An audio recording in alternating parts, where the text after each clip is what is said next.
Naalala niyo pa ba si Janet Lim Napoles, ang mastermind sa pork barrel scam na kumalog sa bansa 12 years ang nakalipas? Ngayon, nahatulan na naman siya ng 55 years of imprisonment on 2 counts of graft and malversion.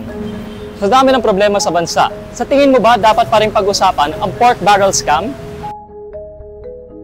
Dapat pa rin. Palagi ko hindi na. Oo, kasi salot sila eh. Kasi yung pera ng gobyerno na nila, kurakot. Yung mga mahihirap ang naapektuhan. Matagal akong trabaho, pati sa papasukan mo, mayroong corrupts, di ba? Walang matinong politiko na pwede mamuna sa atin. Pero wait, ano nga ba ulit ang nangyari ng pork barrel scam?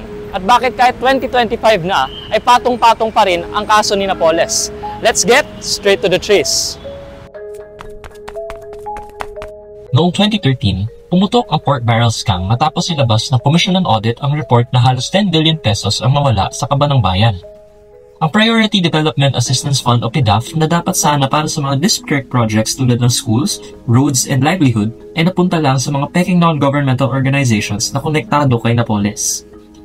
Nagsampa ng kaso ang whistleblower na si Ben Hurluy laban kay Napoles at siya rin ay naglantad ng iba pang senador na umano'y nakinabang din sa scam tulad nila Juan Ponce Enrile, Jinggoy Estrada at Bong Revilla. From 2014 to 2017, sunod-sunod ang mga kaso ng plunder, graft at pati na rin ang illegal detention laban kay Napoles.